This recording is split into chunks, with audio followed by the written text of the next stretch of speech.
Well, it says we're live, so I guess we're gonna believe we're live. How you doing, folks? I'm Manny Vitale, host of My Fight Our War and Manny Vitale's Wolfpack, and we are a little bit behind, but that's because you're talking to Manny Vitale. And all in all, though, we had some little changes and stuff with the studio, but everything's fine up and running. And hopefully, you guys had a great weekend. And it's about to get better because, as you saw posted, we have a very, very special guest. Jamie Talluto from Georgia is going to be joining us. And I've been telling you guys, I I like to go in and check out people's, their pages, and especially when you hear word of mouth from people that you know and that you respect.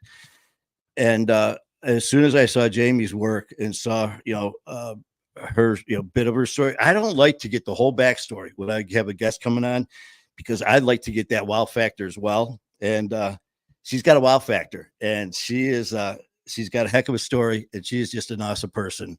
So we're gonna bring Jamie on, and there she is. Hey. Jamie, how are you again?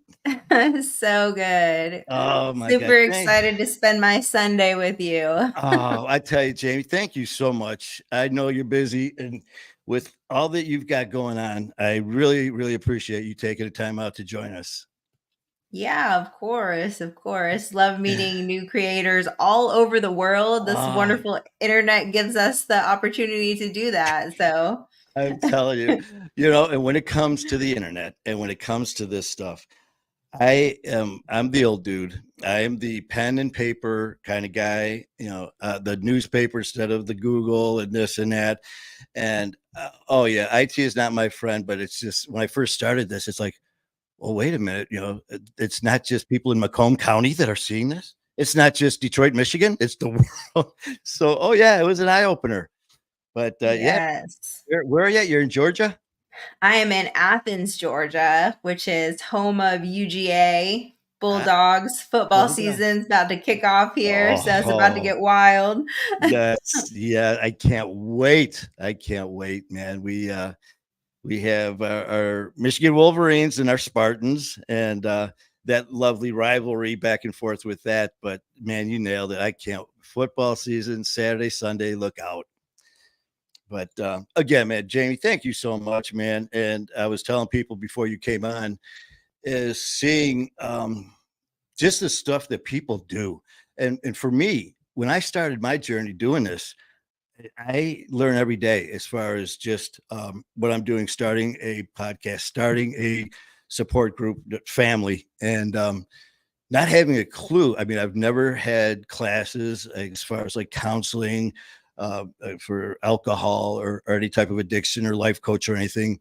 It's kind of like, man, you go by what you know, and like I've said, I'm one of you, and just looking at the amazing stuff and all the work that you do, and but it all happens because of our past, and our stories are freaking incredible, and yours yours as well, man. So I just like to get start with you as far as what your story is and what led you down this dark journey that we went through to get to the amazing place we were at. So go ahead and just let's tell a little about yourself and what happened.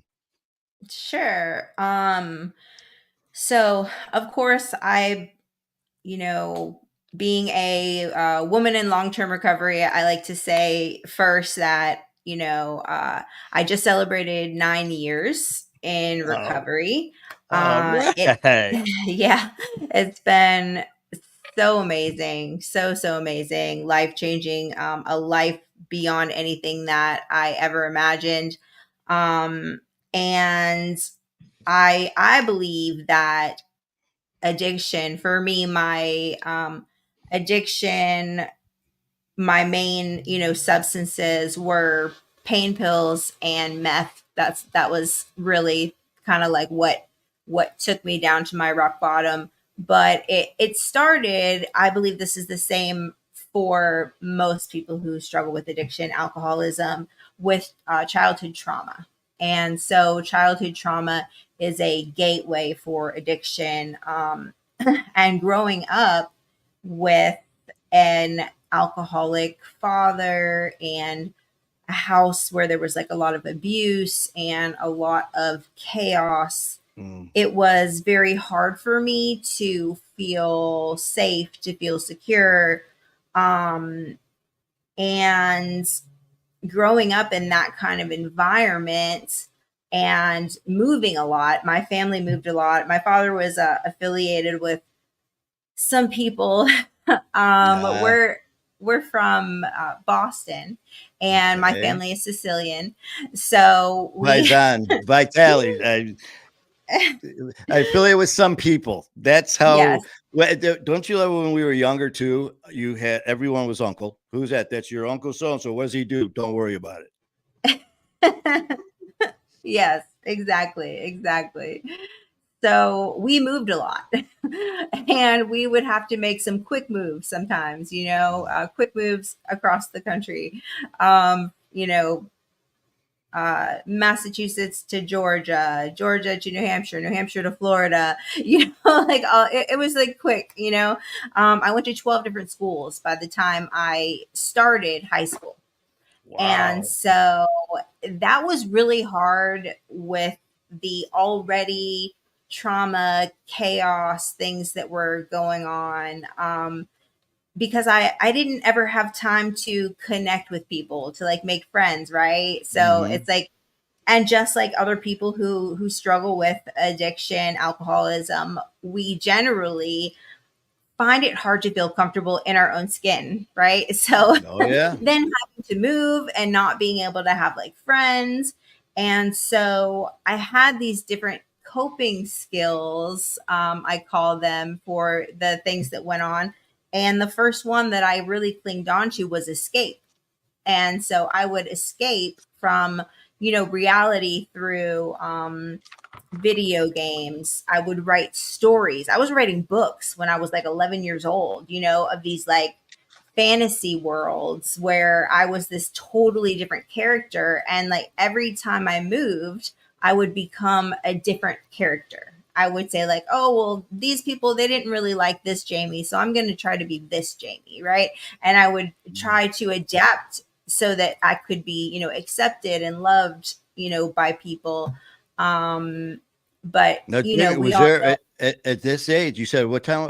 How old? About 11, 12, or somewhere around there. Mhm. Now, when Yeah. this was going on, when you were doing those, that's you know what? When you say that, man, for that young to find that mechanism to do that, that's pretty freaking incredible for someone so young that's dealing with all that turmoil. With how old were you when alcohol or drugs came? Was that at during this time as well? No. Oh, okay. I was a pretty late bloomer. I actually didn't get into that stuff until probably my sophomore year in high school, my junior year in high school, maybe. Okay. And that was when I found my first group of like real friends. When I got to high school, I actually got to stay at my high school for all 4 years. I Wow. think my dad got older. At More. the you know what? And the thing is, I I know what you're talking about is um, what you mean about having to move suddenly and for certain reasons and because of knowing certain people. So I got you. But the weird thing is, being that young, it's kind of freaky how it feels normal. It's just like, oh, Yes. doesn't everyone move at 2 in the morning? Let's see. And what's your name? Oh, okay. And we don't talk to who? So I mean, but for you to do that writing to escape, man, that's pretty cool, man, for someone so young. Yeah, I mean, I just like coped the best that I could, and I had a younger sister and brother, 4 and 5 years younger than me. So I really tried to protect them from, the things going on in the house, around the house, things that they shouldn't have been seeing, been exposed to, you know what I mean? That I was exposed to at a very young age. My parents were like 16 when they had me. So, and Oh my dad was like wow. very involved, at that age. Oh yeah, yeah, yeah. So That Yeah. So, I mean, so you were taking on such man. I tell you are. I can see now where that strength comes from, man. From all the stuff that you do. I mean, 11, 12 years old, kids are trying just to be kids, and here you are escaping into this fantasy land just to have that become your reality, and at the same time taking care of your siblings. So, I mean, that's awesome, Jamie.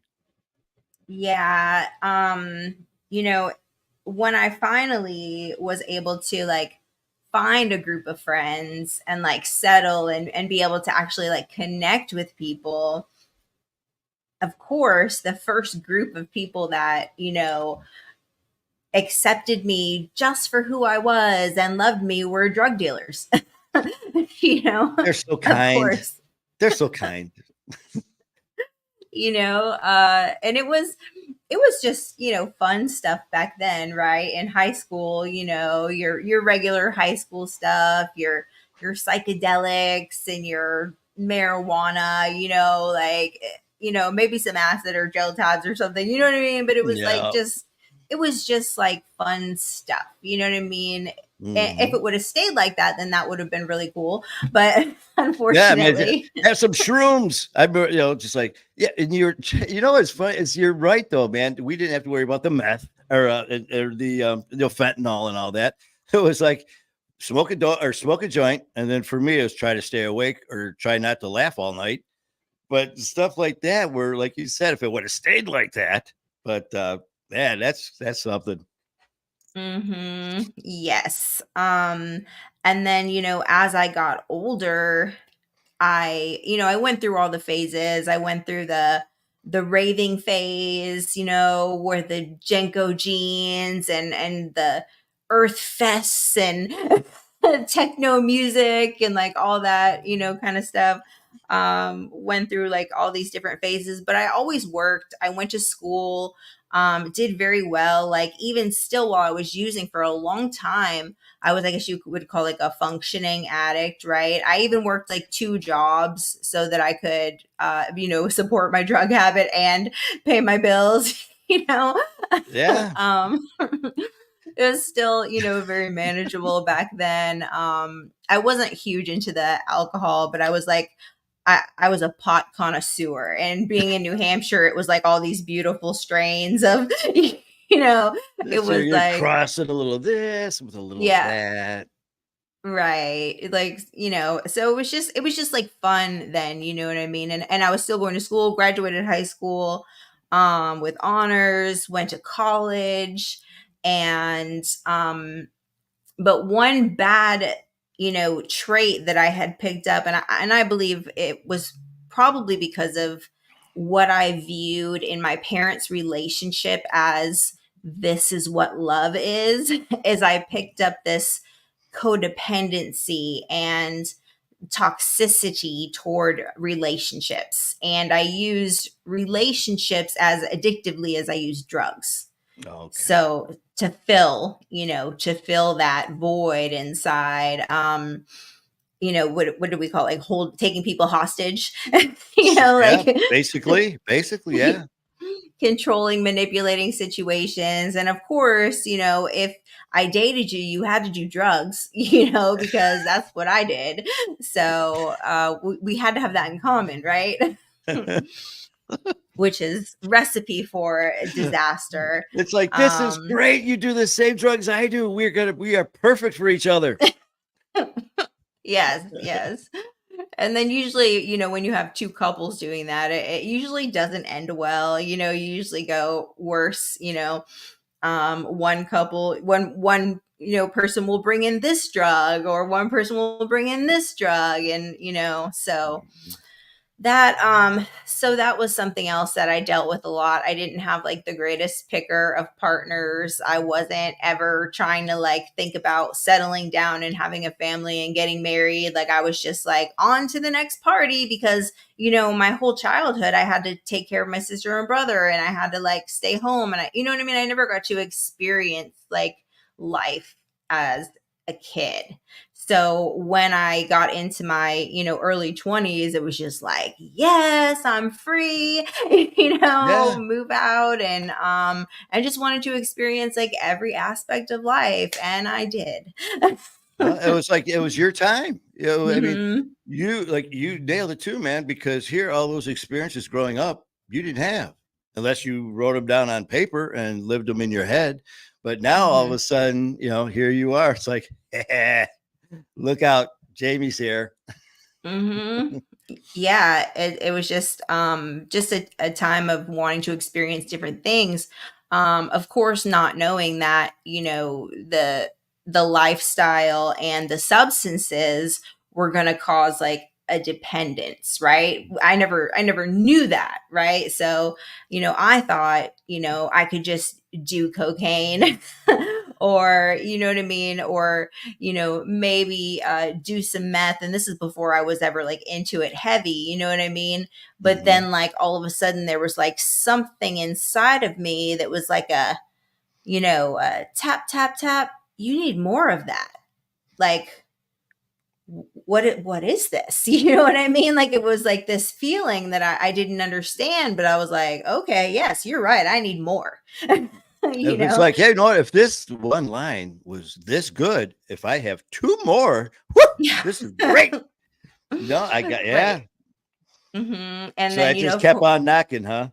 right. And then, of course, you think, like, oh, well, I'll just get a bigger bag. And that way I'll have some left for the next day or the next day. But it never happened like that. That never happened. Remember, when we were like talking about that, it's just, I swear to God, did we grow up together? Because it was, remember, it was like you and your buddies, you would be like, hey, you got $10, man, we'll go in and buy a quarter. And then Hmm. it'd be like maybe, like this big, you have like two little, and next thing you know, it's like, wow. And then you'd hear, like, 8 ball or a half or so like that. People would be like, what? And then that was so far out of our, it's like, no, that would never be me. Well, as we know, Right. Exactly. Exactly. And still just, experiencing things and going through things. And of course, like, with my coping skill being escape,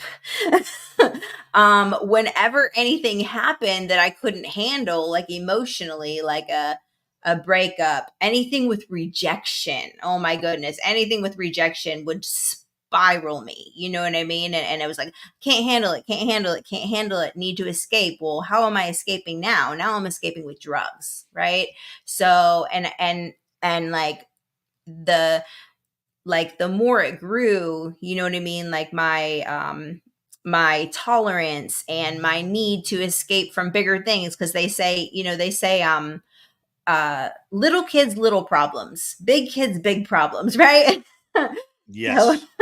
yeah, so when you get older, like you have bigger problems, bigger issues, don't know how to deal with it, need something stronger to help me escape. And so, went down the line of all these different things, and eventually, of course, that messed up with, me trying to go to school and me trying to go to work, and put me in positions to meet different kinds of people who did different things, and brought me into sex work. That was something, I started off working in strip clubs, and I was like, that to me was so interesting, because as a woman, we tend to find our self-worth and our value in things like, if this person likes me, if this person accepts me, how my parents like treated me, right? Things like that, like Mhm. things with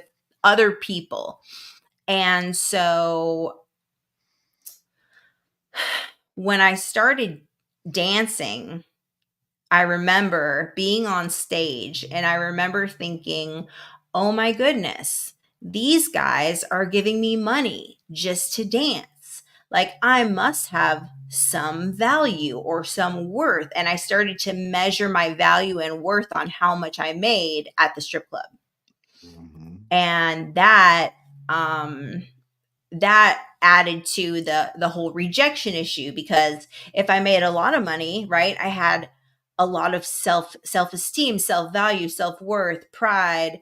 If I didn't make a lot of money, what's wrong with me? Why didn't they like me? Why didn't they want to get a dance from me? Why did they want like 10 dances from her? Why did my regular come in and get 7 dances from her and none from me tonight? You How know? dare you cheat on me, you bastard? Those dollars are for me. But no, Right, man, I right. mean, it is, when there's certain ways when you put things, man, and sometimes, people try to put it so complicated, so technical, and it's not. You just summed it up. Self-worth. How is that? Well, how much attention and how much money? Boom, done. I mean, you Mhm. just, you nailed it, man. Yep. Yep. And that, of course, like, got to a point where I couldn't handle like the rejection anymore of it, and I had built like a clientele of, what do you could call them, boyfriends, right? So I had like seven boyfriends at the club, and then I would see them outside the club one time a week or every other week or something, you know what I mean, and they would pay my bills. And so with that is how I got into sex work and started escorting. The problem with that was there was a level of shame that I did not expect.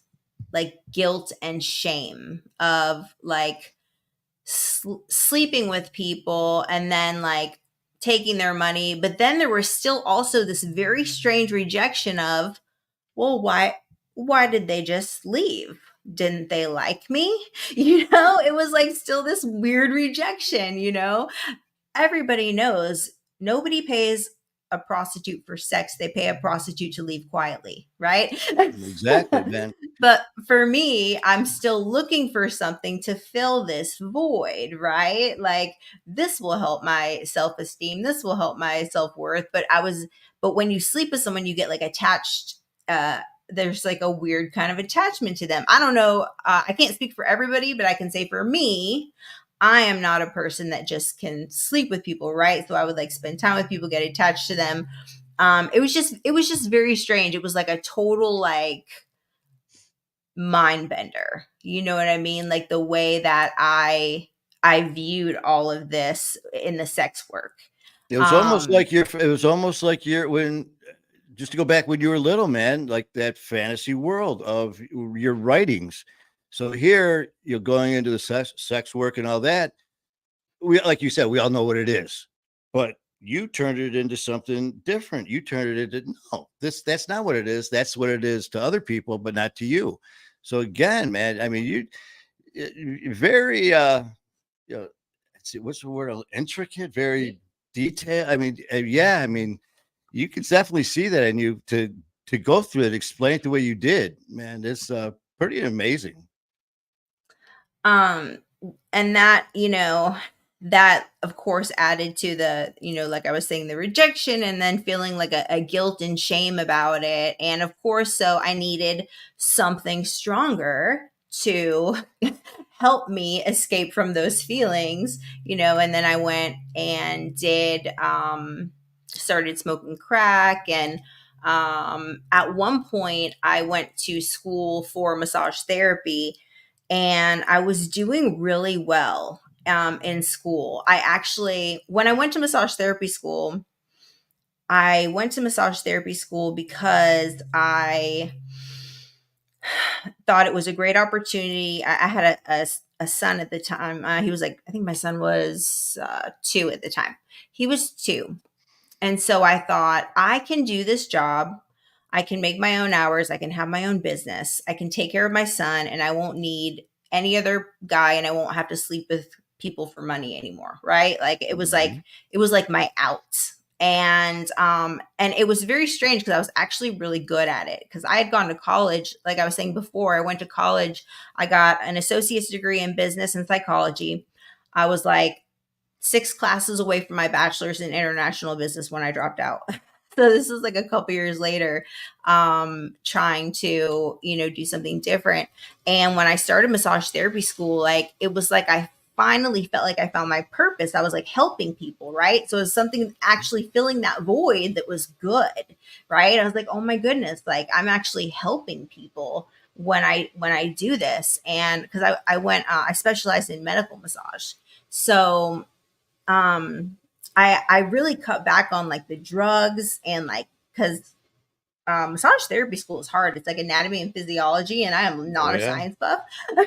So I had to get like a tutor and like all this stuff. So I was trying really, really hard to do the right thing. During that time, it was a 9 month school year, and what happened was I went through three very traumatic things happen in like a 3 month period, where I had a miscarriage with my kid's dad. I had a miscarriage. Um, then I got sexually assaulted in Ybor City, and when I tried to report it, the sheriff basically was like, "Well, what did you think was going to happen?" It was by football players. And so basically they were just like, well, that was your fault for going with them, You put They yourself had in that position. I mean, so again, blaming the victim. right.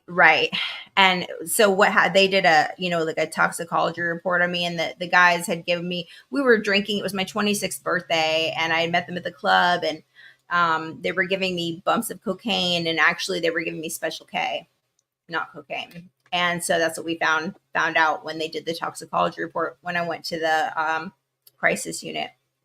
And so there was that, um, and then my father died suddenly. He was 42 and he had his third heart attack.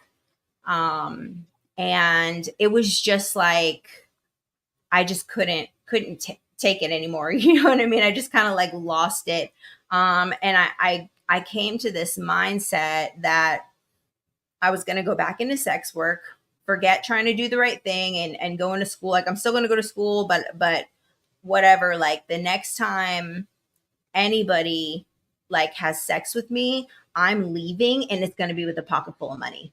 Like it was like I was trying to take back control of, the control I didn't have in that situation. And so, ended up getting an ad on Craigslist. And the day before, this was like 3 weeks later, was my graduation from massage therapy school. The day before my graduation from massage therapy school, I got arrested in a prostitution sting. And it was in Polk County, Florida. And they made an example out of me, and they blasted me on the news for like 3 days straight. My school found out, obviously. They kicked me out. They wouldn't give me my diploma or anything like that. And that was really hard. That was really hard. It was so crazy because I don't know if you know anything about Polk County, Florida, but Mm. the Sheriff Grady Judd, he's a wild one. He's a Oh, wild one. You I might have think heard of him. yeah. Is he something about the way he runs the prisons, the jails, and all that stuff, and just outrageous shit that he does, right? As far as like with inmates and their attire and stuff like that. Is that him? Like whenever he catches anyone, like he just does this whole out like charade on them. Like he will, if he does a drug bust, he'll make like TikToks with the sheriffs, like flashing the money and the guns and the drugs, Okay, and like that's being like, him. haha, we got your money and you're sitting So, in jail. You know what I mean? Like he's just wild. and that's who got you. That's who got me. Um, Oh, yeah, so they had this whole thing. It was like a hotel. The hotel was shut down for maintenance. I didn't know because it was in a different county. I'd never been there. It was like an hour away. And they had, I'm talking the hotel people at the desk were fake. They had like people walking around like they were staying there that were fake. Like it was like a whole stage thing. I mean, this was a big thing. And I remember like being in that hotel room, and the guy, I knew there was something weird because whenever you show up to a call, like it's pretty average what happens. You walk in, they take their clothes off, you know? So I knew like there was like a broken mirror, there was a laptop, and I was just like, something seems off here, you know? And he kept asking me, so what do they sell on Craigslist? Like, who cares? Are you going to take your clothes off or not? You know what I'm saying? Like, Yeah. what are you doing? And I tried to run out the door, and the double door of the hotel room swung open, and like 25 cops and reporters. The Dateline guy was there. I mean, this is like a big, a When big was this? deal. What year was this? This was in 2006. Jeez. Yeah. And yeah, so went to jail, and then I ended up getting the charges dropped because they couldn't get me on camera because I wasn't agreeing to what they were trying to get me to agree to, you know. And so I finally did end up getting my massage license many years later. Okay. And Is got a it- chance to make amends to my teachers for embarrassing them and letting them down, and the owner of the school. You know, I can just see it now because people who are thinking about going to that school for massage therapy, they're like, I didn't know that was a prerequisite. Yeah. So it's like, Jamie, we hate you. Hey, you know what? Business just went way up. But that's, I mean, I can't admit. So here you are. The door's right there. All of a sudden, the door opens. You know, okay, the cops. All of a sudden, reporters. Yes. I Yes. mean, they came rushing. I mean, cameras rolling. Yep. Yep. Wow, But I man. will tell you, it was the first time since I was really young that I remember stepping back and putting my hands over my face and saying, "Oh no, God."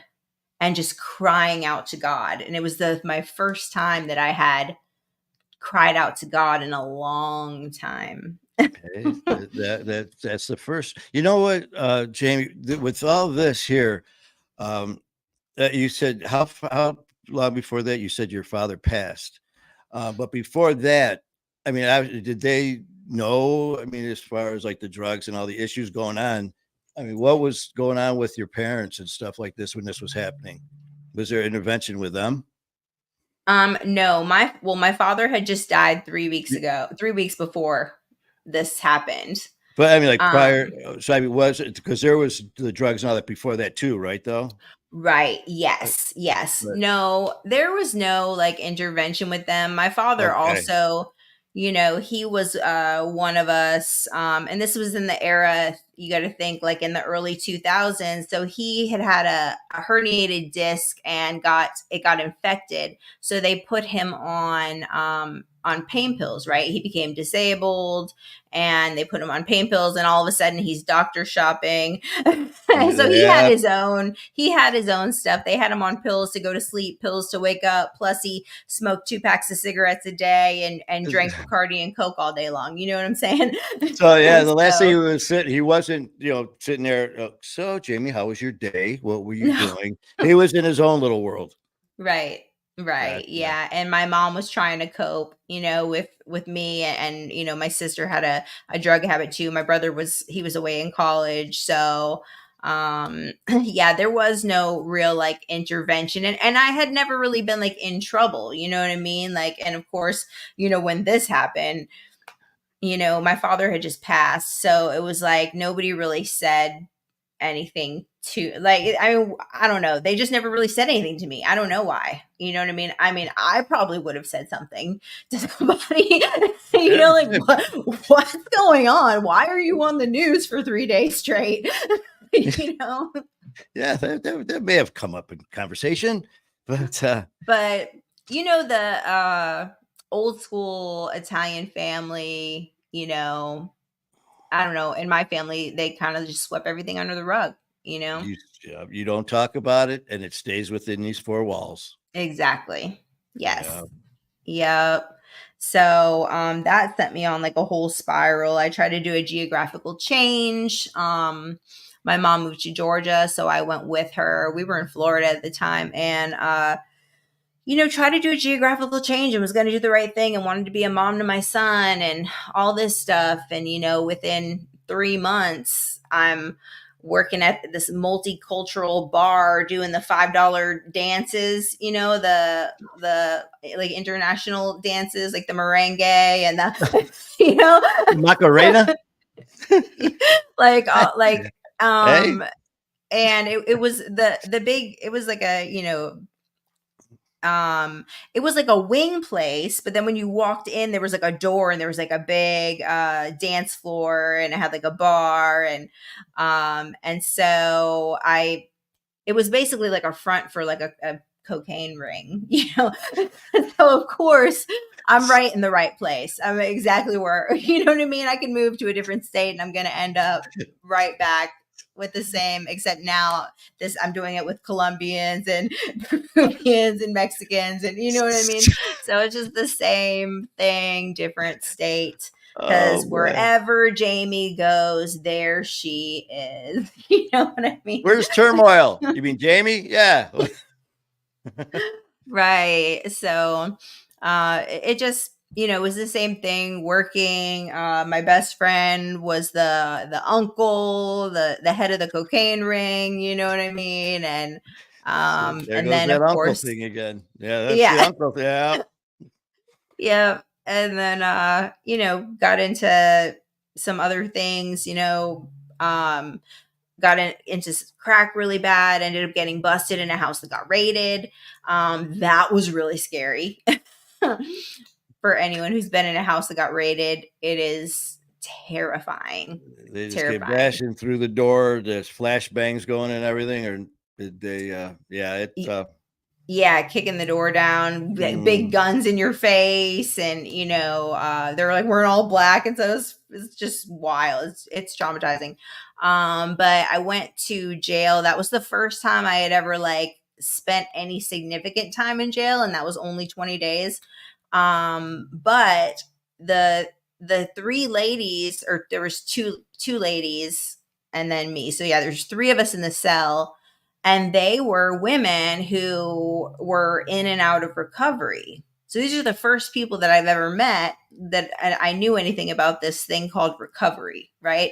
And so they gave me a Bible in there and I started reading my Bible and I was talking with them and it was like something in me connected with them, but I didn't understand what. Like it's like it was like I finally found like this kind of connection with someone, but I didn't understand that it was through the addiction, and the recovery aspect, how we connect with each other being in recovery, and so I got out after 20 days, tried to do the right thing again, um, and just couldn't really do it. Ended up getting back with my kid's dad. Before that, I was started another escort agency in Norcross, Georgia. I was working with this girl. Her name was Sugar. sugar. She had her own clientele, so there was no Craigslist, no ads. So I ended up like partnering up with her and ended up getting into the business of dating doctors. So that was interesting. So you go to the a doctor, um, and they trade you prescriptions for sex. And so that was like another thing that I got into. And I didn't take pain pills at that time, but I just sold them, made like a lot of money. I was like, oh, this is great, Um and so but then like I would take them like occasionally, just to kind of see, like, I don't know what this is all about. They make me tired, they make me nauseous. I don't really like them. Um and then all of a sudden one day it made me feel good. And I was like, "Oh, I like this. I can do this." And I have so many of them, right? And they're free. I'm not paying for them and I'm making all this money and whatever. And so that's when I developed this dependence on pain pills, not understanding, what was happening, not understanding pain pills had any kind of addictive aspect to them at all. Um, and then when I got back with my kid's father, we got pregnant with my daughter Delilah. And I was so happy because me and him are back together. Life is good. I'm going to go get a regular job now. I'm only waitressing at the strip club. I'm not dancing. Like we're going to So you're going in have the reverse order. Instead of starting, then right. going to dancing, now you have dancing to stripping, then to hostess, and then out the door. Right. So we really we really tried to do the right thing. We really did, but unfortunately, both of us were, had that inherent uh, disease, habit, however you want to call it. And pregnant, found out it was a girl, happiest day of my life. I'm gonna be a girl mom. It's gonna be great. And so, got to clean things up, can't be doing these drugs, right? But I tried to stop doing them and taking these just Percocets at the time, and then something happened when I stopped taking them. It was like I got the flu or something. And I was like, why do I feel this way? What's wrong with me? Like I didn't understand. I didn't know anything about detox, didn't know anything about withdrawals, didn't know that I was going to be addicted to these things. This is 2010, right? So everybody's still doctor shopping at the time. All my friends, we have little pain pill rings here. And so of course, like sometimes I couldn't get Percocet, so I had to get Oxys or I had to get something. And I was scared to tell my doctor that I was, addicted to these pain pills as I'm more and more pregnant every month. And then when I was 7 months pregnant, came clean with the doctor and told her, and they were like, okay, we'll probably have to put her in the NICU for like a week and just observe her. Everything should be fine. And that was not what happened. What happened was as soon as I had her, they took her from me. They falsified a drug test to DFAX, saying I was positive for everything. Like, I mean, I checked, they checked off like every box. I ended up actually taking them to court, and they apologized and said it must have been a hospital error because I subpoenaed my hospital records, So got custody back of my daughter after 3 months. And by that time my whole family was just like so infuriated with me. They were so tired of my BS. Me and baby daddy broke up because he started doing heroin, and I never did that. I got clean to get the baby back and do all the things. And then when he left, and I just couldn't handle it. I just, still no coping skills, right? No coping skills. Couldn't handle my family hating me, couldn't handle me and baby daddy leaving, couldn't handle the guilt and shame of having my daughter. And she had to stay in the NICU for 6 weeks. 6 weeks. They had to use phenobarbital and morphine to detox her off of the pain meds that I was on. And You you couldn't. know They were they letting you? You couldn't see her, could you, for that time, or were they letting you?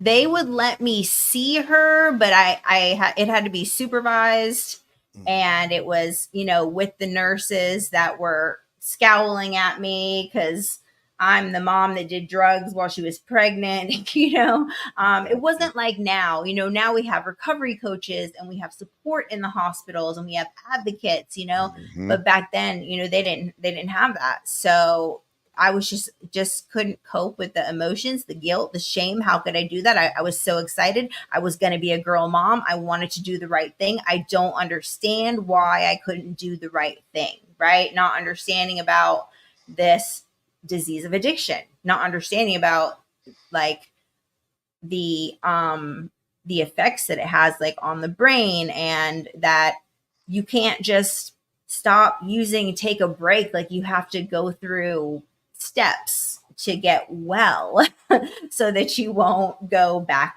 through that. So, but one thing that did come out of that is it started my revolving door into detoxes and treatment centers. So went into detox 8 different times. Unfortunately, I couldn't grasp the fact that, if you don't put in, you won't have to detox, right? Like I Yeah. would get out of detox 3-day, 5-day, 7-day, 14-day treatment, try to do just short stints. But every time I would get out, I'd be like, okay, now I'm cured. Now I can do pain pills like everybody else. And then I'm detoxing again, or I'm sick again, or I'm addicted again. Like, why does this keep happening? So went through some, some more just bad stuff. Ended up getting bad on meth, got onto the needle. That was a whole wild ride. Ended up with like a really bad group of people, who were basically just like trafficking women, houses with like witchcraft and orgies. I mean, it was just nuts. One of the guys ran me over, tried to kill me. Like it was just crazy. And then ended up going back to my mom's house, and eventually ended up getting arrested. And I got arrested schedule 1, 2, 3, 4, and 5, which is just a little bit of everything. It was a Tuesday night, and went into that same jail that I got arrested in the first time. I was there for 20 days, the same amount of time as I was the first time. Now, if you say those same two girls were there, I'm telling you, it was so wild. Not my cellmates, but a lot of the other people. It was like the same people that was there before were there again. I even had a conversation with a woman. This will blow your mind. There's this woman sitting at a metal table. She looks up at me and she says, "Oh, I remember you from Cookie's house. That's when I got the house that got raided." I said, "You said that to me last time we were here." Like she's sitting at the same table. She says the same thing to me. Man, it's just like a reunion.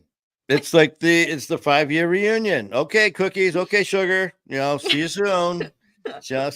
But right, that's crazy, right. Jamie. Yes. So this time when I went in front of the judge, and he says to me, "Okay, we're going to put you on a 4-year felony probation. Do you know what that means?" And I was like, "No." And he says, "That means for the next 4 years, you can't fail a drug test or get in trouble, or you're going to go to prison." And something in my brain clicked at that moment. And I thought to myself, I don't know how to do that. I don't know how to not get in trouble. I don't know how to not fail a drug test. Like, how do I do that? I don't know. And so when I got out of jail, someone called me. It was so wild. This girl I used to sell drugs with, she had just gotten out of prison, and she was like, "Hey, I'm going to Athens. I'm going to go into the sober living. I think you should come." And I was just like, okay, because I don't know what else to do. Right. So it was like, my family wouldn't let me come back there. I had basically, used up every couch that I could sleep on. Right. You know what I'm saying? Like nobody wanted to help me anymore. That group of people, who did all those bad things to me, I don't want to go back there. You know what I mean? Like go deal with all that craziness. That was like one of these like hills have eyes situations. It was like a very strange family. And so, yeah, so I went into recovery and walked into a sober living July 20th, 2015, into this house in Athens, which is basically like UGA campus. Everywhere in Athens is like UGA. So it was this big house with 13 girls. And I thought, is this like a sober sorority? What is this, you know? you didn't see that same girl at the table. But you know what, Jamie? It's so crazy because listening to you tell this, all the people that try to help us, that love us, and all that stuff, family, friends, law enforcement, counselors, and all that stuff. And I've said this many times: the ones who reach are the ones who've been there. Just like with what all of us. I'm not a counselor and all that, but I've gone through it. I'm one of you. That's what I always said when I first started my fight of war. I'm not here to judge you. I'm not here to look down on you or disrespect you. I'm here to help you, listen to you, and kick in your ass when you need it. But here it is, just like you. Now it's one of us, in this fraternity of madness that we created, that reached out to help you. And then in turn, here you are doing the same. We take, it sounds weird. We take care of our own.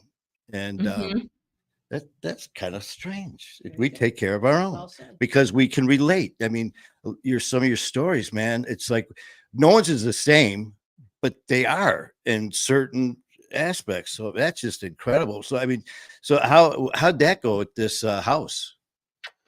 Oh, I mean, it was really cool because first of all, you walk in there, I had a bed that was mine and it was safe, right? I had a half a dresser, I had a half a closet, I had a shower that I could use like anytime. Because when you're in the drug world, you kind of you're going place to place to place, you know what I mean? And so having the stability, right? And the best thing was that I had all of these women there who told me, we're going to love you till you can love yourself. We're going to help you. We're doing the same things that you want to do. You want to get your kids back, that's what we're doing. You want to be able to financially support yourself, that's what we're doing. You want to change your life, that's what we're doing. Like, I don't know how to do it, but they did. You know what I mean? Because they were doing it. And so, I just followed their suggestions, right? They said, okay, you have to go to meetings. You have to get a sponsor. You have to go get a job, and you can't wear that. You. Yes, no.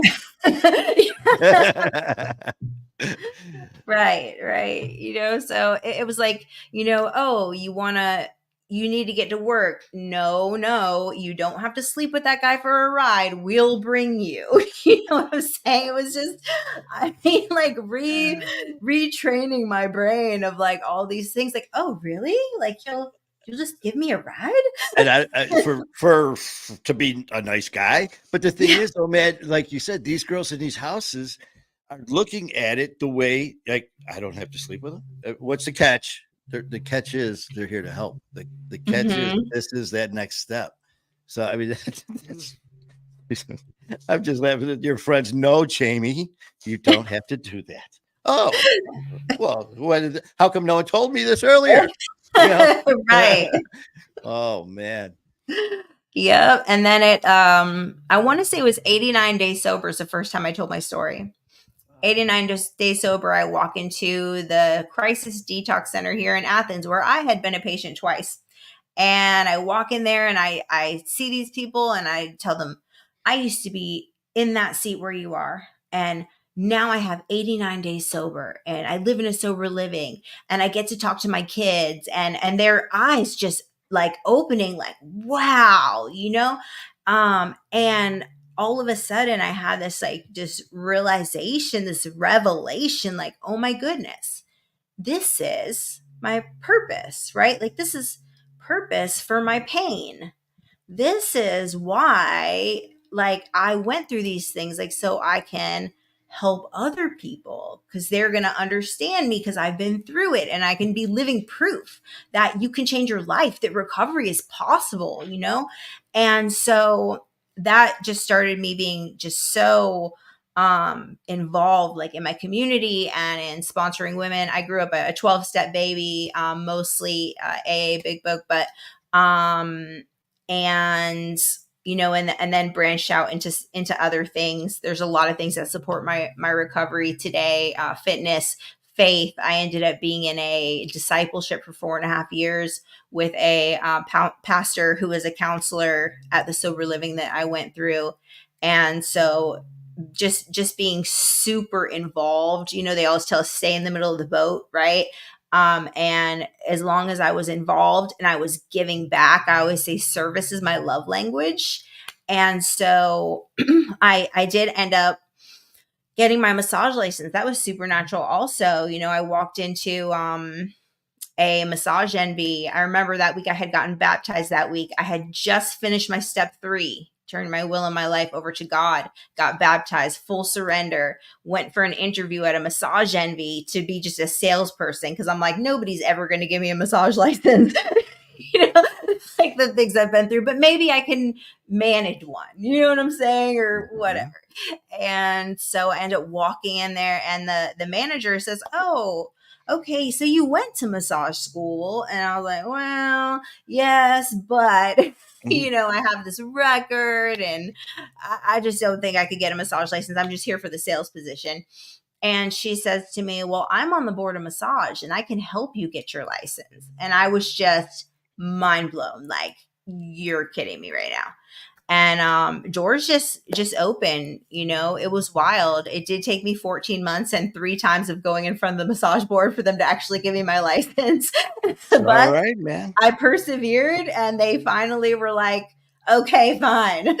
We see you really want this. You're doing the right things." I'm telling you, man, you're fighting a good fight for the right reasons. And that's what I always say Hmm. too, man. It feels so good to fight the good fight for the right reasons instead of just like in my past, I fought anything for any reason. And they were mostly Hmm. the bad ones. And I didn't give a shit about anything or anyone. And now just reaching out, man. And the whole thing is just giving and just giving. And like you said, it is people talk about how you feel at this point in your life. And of course you feel good. You're right state of mind, you're sober. But the best is when you get someone and you look back and you're like you said, I was where you were. And because usually it's other people saying that to you as you're sitting there, yeah, yeah, yeah. But now you're living proof. And as I always say, man, now when I talk to people, it's like, listen, addiction is not a death sentence. We're living Hmm. proof of it. So, I mean, that's just awesome, man. So, I mean, that's so cool, man. So, you got the license going now. And, Yep.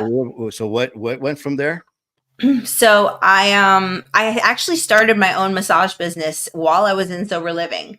I was really lucky that the sober living that I lived in was on a campus, so we had many houses, so you could actually have like your own apartment on the sober living. So I ended up staying there for 3.5 years, and went through the process, through the steps. I had my own apartment. So it's like, I didn't have like a curfew or anything, but I was still in community. You know what I'm saying? Mhm. And ended up starting my massage business. I won Therapist of the Year for Athens twice. Became a recovery coach for Georgia Council on Substance Abuse. Created a massage protocol that we have in a nonprofit here called Divas Who Win Freedom Center. And it is for women coming out of prostitution and human trafficking and in recovery. And so I created that, implemented it into the nonprofit, and now I teach at the massage therapy school and I teach the students how to do trauma informed massage on women who have been through sexual abuse. And so it is just like multiplication. And now the students do the massage for their clinical hours. And Wow. it's just so cool, like how, how it happens. Started a YouTube channel, just like speaking out, and that all happened kind of like the YouTube channel and me really speaking out started when I became, a recovery advocate and recovery coach with the state, because they taught us like, we need to speak out about our recovery. because for a long time I wanted to sweep it under the rug. Like, I just want to get through this, get off my probation, get my life established, and act like it never happened. You know what I mean? But Mhm. it was like every time I would tell somebody that I was in recovery, they would be like, oh, yeah, my sister, oh, my brother, oh, my uncle, oh, my, you know what I mean? And I Yeah. realized, like, looking back, it just like something in my brain clicked, and I was like, Jamie, what are you so ashamed of? Like, you survived things that people would have unalived themselves over. Like, you made it through all these things. You were homeless, you were selling your body for $20 pills, you know? Like, and here you are, you have your own place, you have your relationship with your children, you have your own business. Like, you speak out on behalf of the state about recovery. Like, why do you want to sweep this under the rug? Like, you have a life-giving message. You need to be proud of that.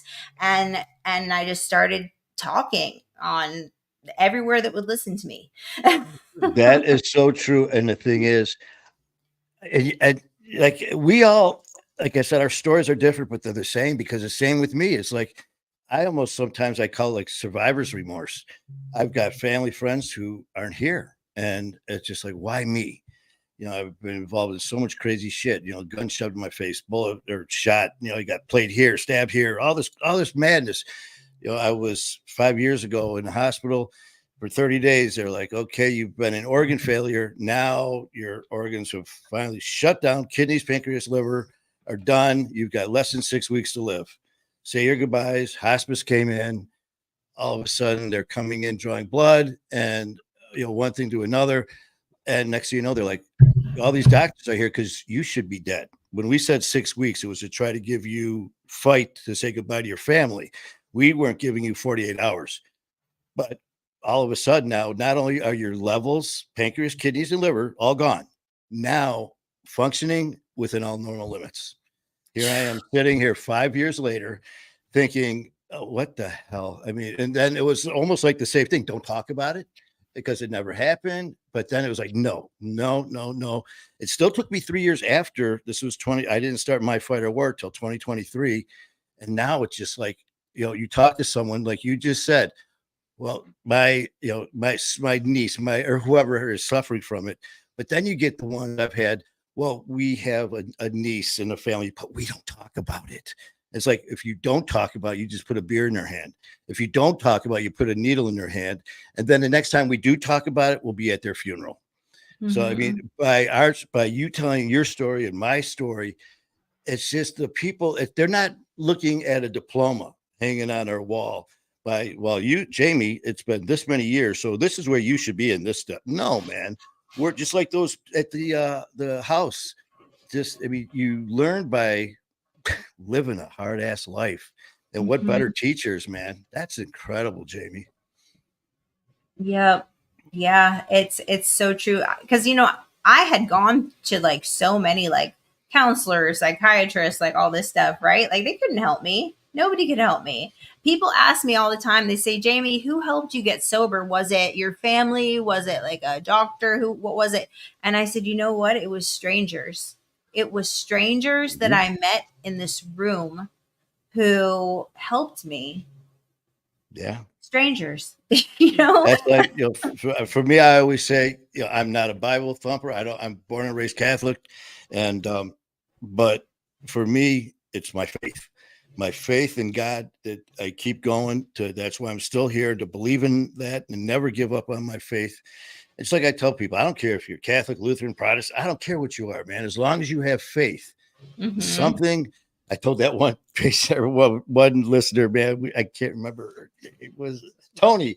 And I said, I don't care. You have to have faith in something and faith in yourself. I go, I don't care if your faith is a dead possum's asshole.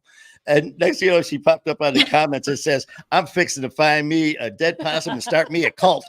And I was like, hey, if that's what it comes to, then do it, man. But just to get that word out there is incredible, man. And by people, by what we've gone through, we are the best ones to talk to. Hmm. Absolutely, absolutely, and the most like giving. You know what I mean? It's so crazy. Like, we will like if somebody like asks me to like stay an extra shift at work, like that's like one thing. But if somebody calls me and says like, "Hey, I really need to talk to somebody because I'm gonna go get high," stop everything I'm doing. You know what I'm saying? And you know what I mean? Because it's like the passion for it. You know what I mean? Like because you've been there and you know what I mean? It's just I don't know. It's crazy like that something that was so destructive like in my life literally like tried to this this disease tried to kill me, literally tried to kill me. And today it's like God uses it to give life to people. you You know what's know crazy, Jamie, is I swear to God, me and you are connected because I told some of one of the shows I was doing, we were talking about the people that we've met. It'll be 2 years in January with my fight or war. And I said, think about it. On January 8th, none of us knew each other. On January 9th, I started my fight or war. As that first week started going, I'm looking at these posts. People are talking and telling the deepest, darkest, personal, hurtful stories to each other. And it's just like, man, it's just like we're here for a reason. And it's just such a blessing. And I said, you know what? It's never thinking anything, but in a weird way, if it wasn't for addiction, if it wasn't for all this tragedy, we wouldn't know each other. So yeah, I get it. I get everything you're saying, man. It's like this hell brought us to this heaven. I mean, this light. I mean, Mhm. it just, and I think just being in our positions, what we've gone through, it's that is it. We can our experiences, and it's just incredible, man. And you know what? I know it's quarter. I know you got to go to another show, but what do you have as far as like I want to have you shout out to your channels, or where can people watch you, get a hold of you, follow you? Where can we find you? um it's Jamie Tall on every platform, YouTube, Facebook, Instagram, TikTok. Yep. So they just reach that. Do you have anything as far as events or different like meetings or social things that you have going on, whether it's online, in Oh, person, or anything like that or is it's so crazy doing this now? Like with me, I thought that this was when I first started this, I go, well, just sit here for an hour, 2 hours, for a couple times, in a week. Next thing you know, we're flying to New York. Next thing you know, here and there. And it's just like, oh my God. But it's the best madness, and I wouldn't trade it for the world. But mm-hmm. I mean, if they basically want to follow you, or different meetings, or like, should they just go to the sites that you just said and follow you that way as far as stuff like that? Yeah, so man, there's always like so much stuff going on, especially this month. So September is recovery month, and we have a Georgia Recovers bus tour. There is an event every single day in the state of Georgia, multiple events every single day. There's also a ride for recovery. If anybody is down in LaGrange, please come to the Ride for Recovery. It's going to be amazing. TJ Boyd at Change Church, I think that's where it's starting at. And so that's going to be incredible. Follow the Georgia Recovers bus tour because there's just, it's the state of Georgia. I just have to give it to Georgia Council for Recovery and Department of Behavioral Health because they have just like organized like our mission so well. They help with our funding. They're up there. They have us like advocating in like legislation. Like when they're voting on a bill, like we're calling. They're like they send us an email. You know what I mean? Like call, tell them we need this passed because they're trying to whatever. Like so, I just want to shout out Georgia Council for Recovery and DBHCD for all that they do um, for our state and for everybody in recovery because they adapt the like those laws. When the laws get changed here, they get changed everywhere else, you know what I mean? Mhm. So that Access Point Georgia, They're having a big event, and that's a harm reduction organization, which I am so passionate about. Their boots on the ground, because dead people can't recover. So harm reduction, please carry naloxone, please. Even if you don't even know anybody who uses, it's not for you, it's for the person that you may run up on, because believe me, it is happening more and more and more. Even in Overdose Awareness Month, I have lost 2 people that I personally knew from my personal circle this month. And it's just not getting better. So yeah, those are just some things that I want to say. And for anybody out there who is like of faith, like I really want to start like a prayer campaign to like pray for people still struggling in addiction. Like if we said like on Mondays at 9 a.m. we're all going to pray for 5 minutes that addiction ends. You know what I mean? Like corporately, like, I mean, because something has to stop, because I am tired of my friends dying. No, yeah, and you know what, Jamie, it's got to start somewhere. So I mean, Mhm. why not? Why not do that? I mean, who says Yep. we can't? I mean, so stuff like that, and that's why that's why you're here tonight. That's why seeing the stuff that you've done, seeing your video, seeing your page, seeing your positivity, your love, your passion, your strength, your faith, is why you're here alive. And that's why you're here on the show, because people need to hear your voice. People need to hear, as I've said, addiction is not a death sentence. We can beat this. Addiction's a freaking word.